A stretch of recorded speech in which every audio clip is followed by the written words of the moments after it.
Bienvenidos a nuestro espacio de análisis. Hoy vamos a examinar un caso que ha generado bastante controversia, el de Jesse Butler en Stillwater, Oklahoma. Es la situación de un adolescente que evitó la prisión tras declararse no contest, o sea, no refutó los cargos, por agresiones sexuales muy graves cometidas cuando tenía 17 años. Recibió una sentencia suspendida de 78 años, pero bajo la ley juvenil. Y aquí la pregunta central, creo yo, es, ¿fue esta decisión una aplicación adecuada de la ley juvenil enfocada en rehabilitación? ¿O representa más bien una falla del sistema que quizás priorizó al acusado sobre la gravedad de los delitos y el sentir de las víctimas? Nos basamos, claro, en la información pública del caso. Yo voy a argumentar que la sentencia, aunque polémica, se alinea con los principios legales de la justicia juvenil de Oklahoma. Y yo, por mi parte, voy a sostener que, dada la violencia extrema de los hechos, la sentencia resulta, francamente inadecuada, que falla en hacer justicia y que además plantea serias dudas sobre la protección a la comunidad. Bueno, desde mi punto de vista, la clave aquí es la edad de Butler. Tenía 17 años al cometer los actos, y eso activa directamente la ley de delincuente juvenil.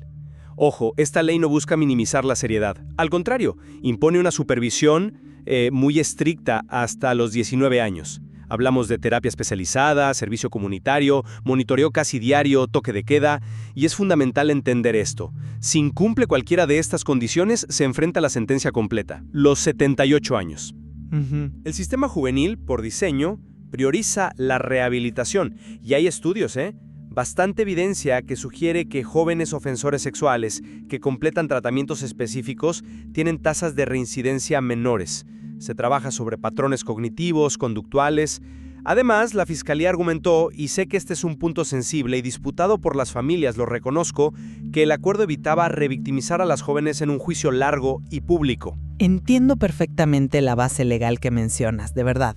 Pero mi perspectiva choca frontalmente con la brutalidad de los hechos. Es que no hablamos de un incidente aislado. Son múltiples víctimas, violación y un estrangulamiento casi fatal. Una de las jóvenes necesitó cirugía, a otra la grabó inconsciente. Ante ese nivel de violencia, la edad no puede ser el único factor. Simplemente no puede. Bueno, pero la ley lo contempla así.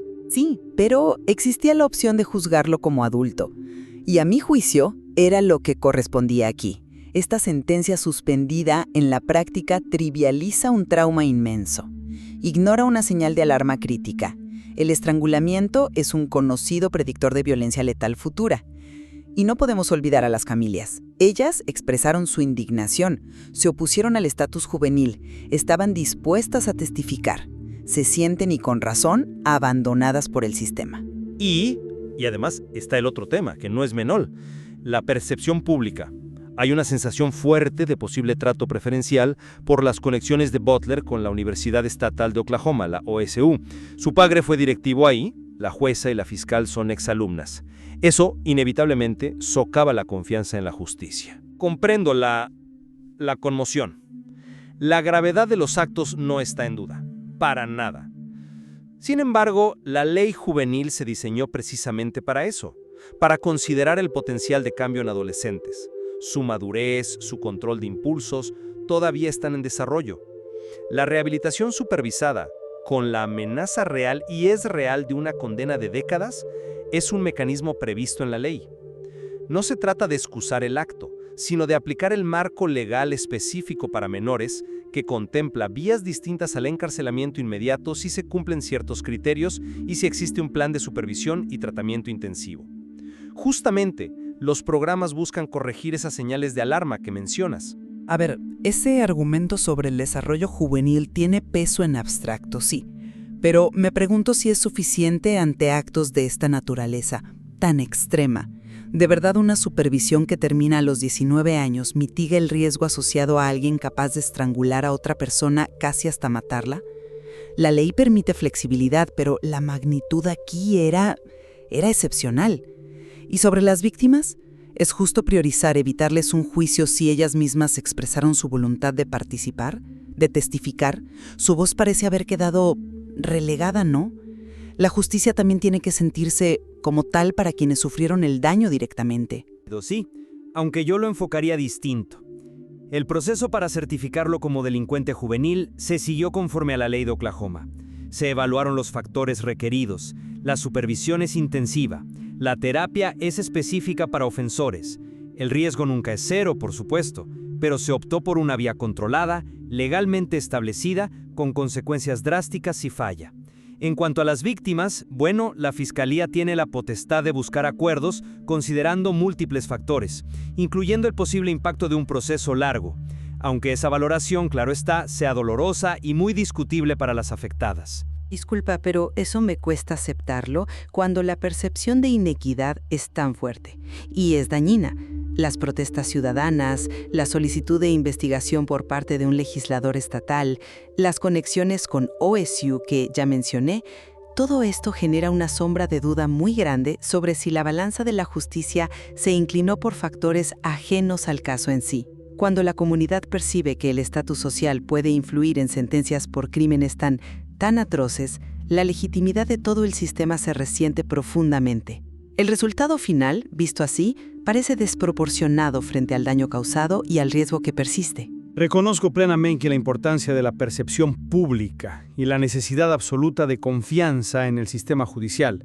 No obstante, creo que la evaluación debe centrarse en si la decisión se ajustó o no al marco legal vigente en Oklahoma, y yo mantengo que la sentencia aplica la ley de delincuente juvenil, optando por la rehabilitación bajo condiciones muy estrictas, pero sin cerrar la puerta, insisto, a un castigo severísimo si Butler falla. Es el complejo balance que la ley misma propone para estos casos difíciles. Y yo, para cerrar, reitero que la sentencia, desde mi punto de vista, no hace justicia a la brutalidad de los crímenes. Desatiende la voluntad y el trauma profundo de las víctimas y genera inquietudes muy válidas sobre la seguridad pública y la equidad del sistema. Este caso expone una tensión muy fuerte entre el ideal rehabilitador juvenil y la necesidad de consecuencias que reflejen la gravedad extrema de la violencia. Sin duda, el caso Butler nos confronta con ese dilema complejo.